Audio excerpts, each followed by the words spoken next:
What up, y'all? Welcome to another episode of The Growth Blueprint. In this episode, we're going to be talking about cortisol and trying to help explain some more of the nuance around the actual physiology of cortisol, how it works, so that you can understand its actual physiological impact on your physiology and what you can do about it to help actually regulate and modulate your cortisol levels to best serve you and your health and fitness goals.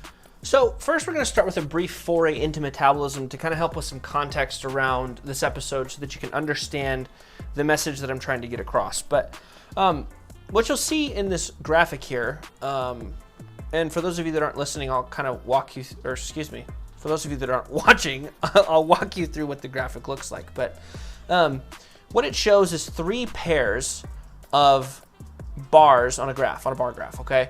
And now what you can see in orange is a comparison of calories in, calories out, where you are burning more calories out than you are consuming calories in. This is one of the scenarios that you may find yourself in. The next scenario is where calories in, calories out are equal. And those are the green graphs, and so calories in are equal to calories out. And then the last one is where calories out is less than calories in.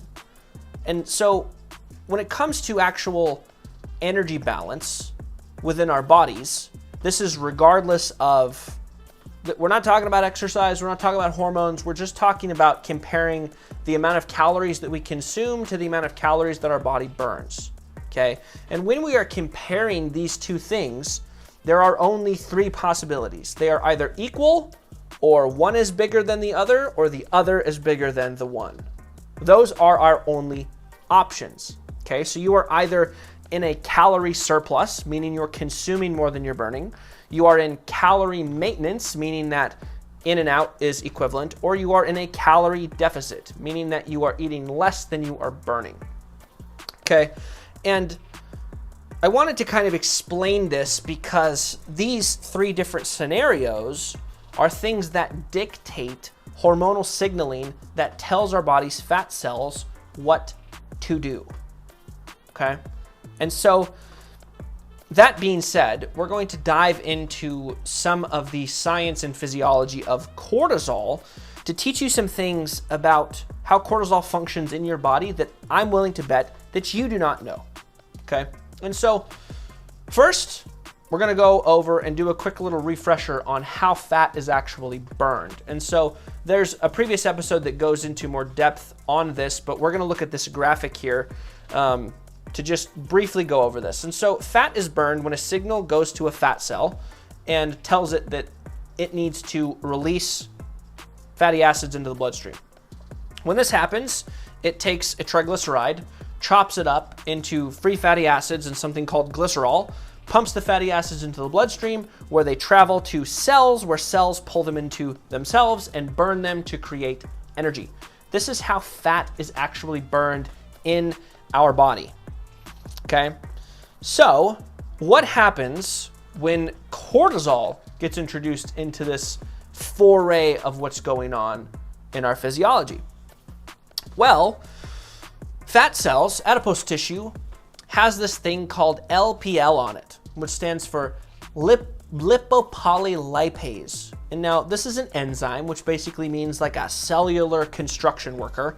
And what this LPL does is in response to cortisol actually comes and binds to the LPL and it says, hey LPL, I want you to pull triglycerides out of our bloodstream into that fat cell that you're attached to.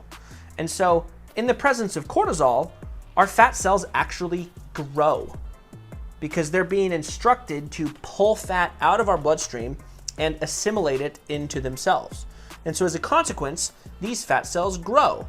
Rather than those triglycerides finding their way to cells that are going to burn them for energy, cortisol says, hey, go back into the fat cell where you're supposed to be.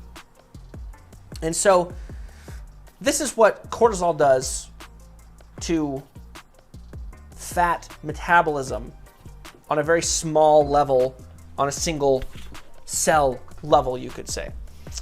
So how does this play into some of the other things that we seem to see with cortisol, okay? And I think that this is really, really interesting, but something that we commonly see or talk about is the prevalence of fat gain around your midsection as a hallmark of having elevated levels of cortisol. So why is this? Well, funny you should ask.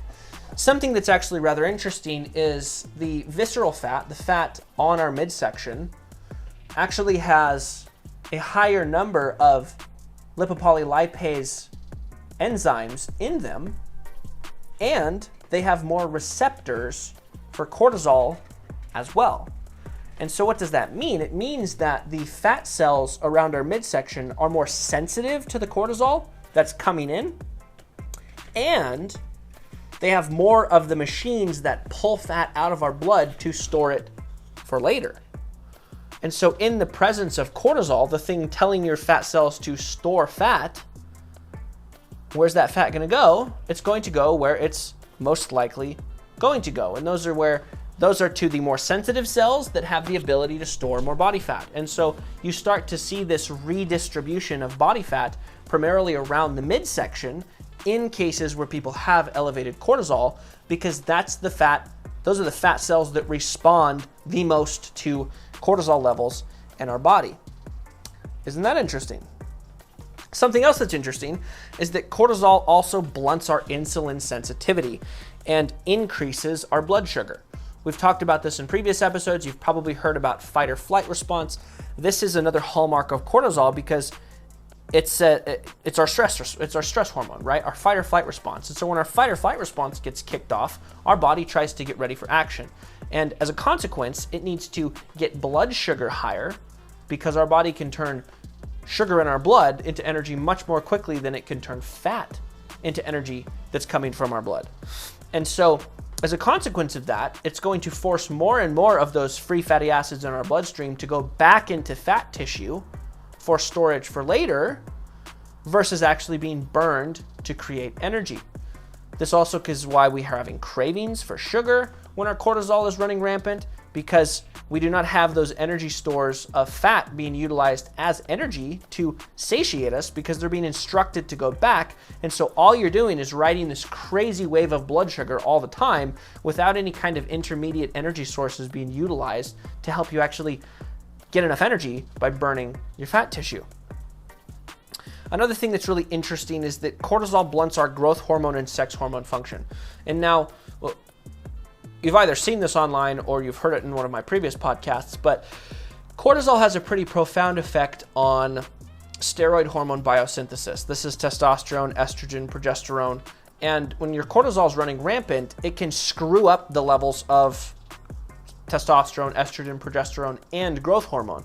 And when this happens, it further causes there to be problems with the distribution of fat on your body, leading to atypical fat distributions, where your fat is primarily getting stored on your midsection and not anywhere else because of the downregulation or the problems caused in some of these other hormones as well. And so all of this can kind of be summed up in a really eloquent way, something that if you've been listening to the show for a while, you know that I really like to use this idea of looking at our physiology through the lens of like a hunter-gatherer tribe, right? How does our physiology function if we look at it in that context versus looking at it in the context of modern day? And if we think about our body in the context of a hunter-gatherer, right, where food abundance is not great, and you're constantly trying not to die, right? If you're going to go through a period of time where you're not sure if you're going to get a lot of nutrition, you're not going to get a lot of food, you're not going to get to eat very much. If you're constantly going through lots of stress and running from animals and needing to move a lot because your survival is dependent upon it, what makes more sense to you? Does it make more sense to have fat stored down by our feet, down by our hands, where it has to be transported to our brain and our internal organs to make energy? Or does it make sense that we should store it somewhere close to those vital organs so that energy production can be as efficient as possible?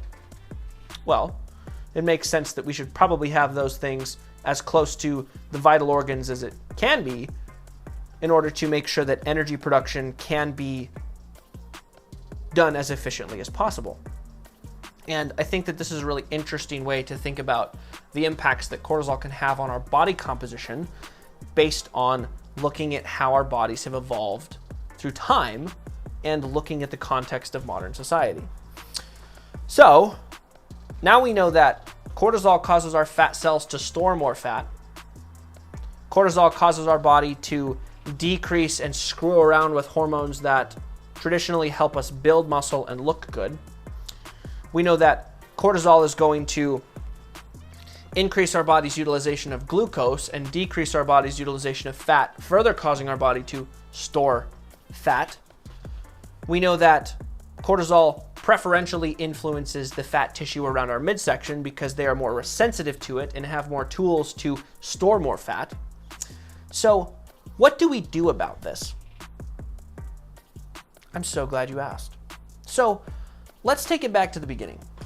If we again look at the diagram of the comparison of calories in and calories out, okay, and we have calorie deficit, calorie maintenance, and calorie surplus. Okay, these are the three types of energy balance that you can be in. Let's talk about the signals that each of these send to our fat tissue and how that impacts these mechanisms that we've talked about. So, if we are in a calorie surplus, meaning that we're consuming more than enough food to get us through the day, what kind of signals is this sending to our fat tissue and what is it telling it to do? So, if we're consuming more food than we need to be consuming in a day, the signal that we're sending to our fat cells is, hey, you don't need to liberate any free fatty acids because we don't need any extra energy. We've got all the energy that we need coming into our body in the form of food. All the calories that we need to run this body for the day, to do our exercise, to go to work, to take care of the kids, all the energy we need is being supplied by the food that we're consuming. So we don't need you to put any fatty acids out there for our body to burn for energy. And so the signal that our fat cells are receiving is like, hey, we're gonna take up any extra and we're gonna store it for later because our job right now is not to help make energy. And if they're not helping to make energy, they're gonna be storing energy. So in a calorie surplus, the signal and instructions being given to our fat cells is to store energy for later, and that's what they do. And they store energy for later in the form of triglycerides, which are free fatty acids that they've pulled out of our bloodstream, and as a consequence, fat cells grow. Let's talk about calorie maintenance. If the calories that we're eating are equal to the calories that we're burning, what happens? What kind of signal is getting sent in that case? Well, in that case, what's happening is the signal getting sent is, hey, we're eating just enough calories to fuel this puppy for the day's activities.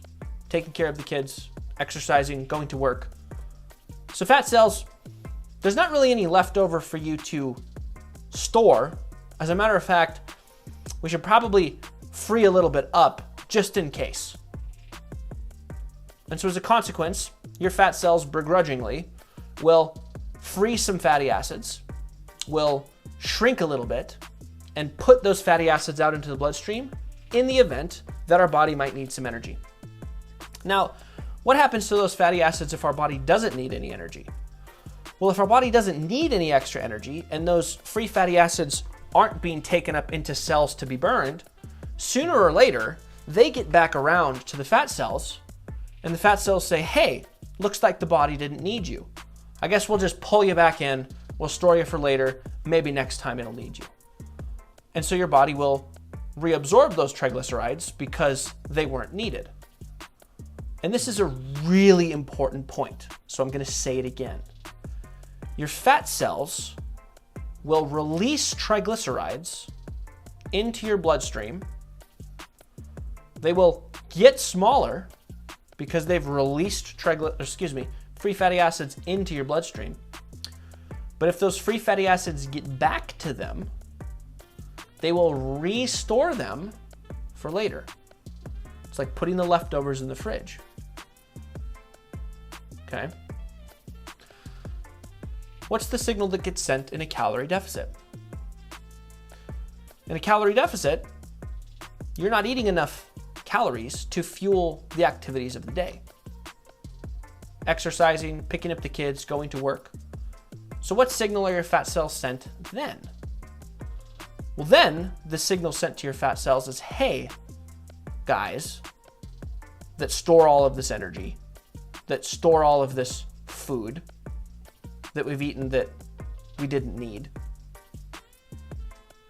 We're not eating enough food to fuel the activities of the day. We need you to free up some energy so that we don't die. So what do our fat cells do? Begrudgingly, they will start to free fatty acids, break them down from triglycerides, put them into the bloodstream. And now, because the energy levels are low, a vast majority of those triglycerides are going to get chopped up, brought into cells, and burned to create energy because there was not enough energy to make up the needs of the day. Now, granted, some of those triglycerides will come around and be reabsorbed and stored, but the signal being sent is to liberate fatty acids.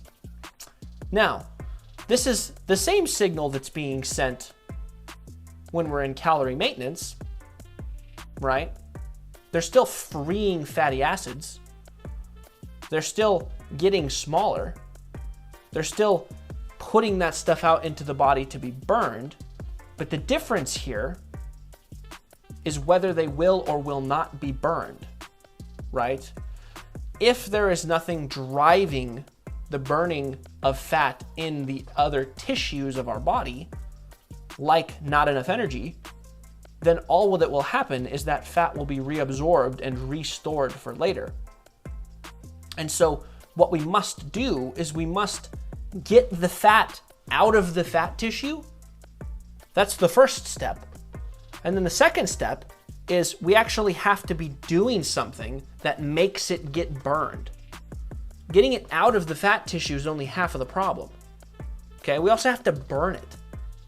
And this is just exacerbated if your cortisol is terrible, because now, right, if we're not doing this whole energy balance thing properly, and you're stressed the hell out, so your cortisol's a mess, right, then what's gonna happen? Well, you're constantly gonna be freeing fatty acids, they're gonna be circulating, but if you're eating in a calorie maintenance or calorie surplus, well, now all of those free fatty acids from the fat under your knee, right, is getting stored on your midsection where you don't want it. And so you're losing fat tissue from your butt and the places that it looks good, and it's going to the tire around your midsection. And you're like, well, this sucks. And it does suck. Yeah, it's terrible, right? And the only way to do anything about this is to get the fat cells to release the fatty acids, okay? Which they can do in the presence of cortisol, right? You're just also going to be telling them to store it. They'll still release it. They're just going to also store it any chance that they get. And so if we can get them to release it, then the next step is to not consume enough calories to run our body for a day so that there's a reason to burn them once they're out of the fat tissue. And then once they're out of the fat tissue, if you're giving your body a reason to burn it, then it doesn't really matter what your cortisol's doing, because that fatty acid's not gonna get back to the fat cell. It's gonna get burned and turned into energy. And burned like fat is supposed to be burned, like we talked about, right? Interesting to think about. And so the point I'm trying to make here is not that cortisol is making you fat. Cortisol has a lot to do with fat, and it will change how your body organizes and stores fat, but it is not the reason that you are fat. Quite the opposite. Okay, it's not making you fat. It's making it more difficult to lose the fat that you want to lose that's around your midsection, because that's where it's telling your body to store it. But again, If you are giving your body the instruction of store fat by eating in an energy surplus and you're stressed out, you're going to be growing your stomach. If you tell your body to burn fat by eating in an energy deficit and you're stressed the hell out, you're still going to store some fat around your midsection, but globally, throughout your entire body, you're going to be giving it the instruction of liberate fatty acids and then burn them. And that is how you lose weight, regardless of what your cortisol is doing. So that's my message for you today. As always, your time is your most valuable resource. I hope that I made it worth your time to listen to this episode. I hope that it sheds some light on the physiology of what's going on under the hood of your body, because cortisol and hormone fear-mongering is running rampant out there. And quite frankly, I'm quite sick of it. And I hope you are too, because you don't need to live like that. So if you did find this informative, helpful, I would really appreciate it if you would give the show a rating, give it a review, 5-star if you'd be so kind. If you don't have anything nice to say, then you don't need to say it. But if this was helpful, send it to somebody else that's struggling with their cortisol, struggling with their hormones. Share it, tag me on social media. I would love that. I just want to help more people learn, get the word out, and be successful. But again, I appreciate you. Thank you for taking the time to listen, and I will see y'all in the next one.